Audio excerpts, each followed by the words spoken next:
is Christian of By Chris Channel, and today I'm unboxing Jack and the Beanstalk, 1967, starring Gene Kelly on DVD from the Warner Archive Collection. Released as part of the Hanna-Barbera Classic Collection line. Here is the front. Here is the spine. Here is the back.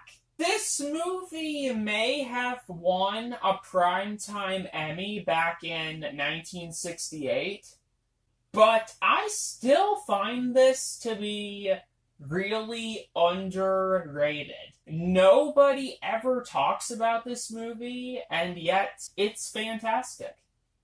I think you should watch this.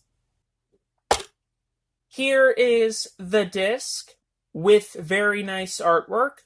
See ya next time!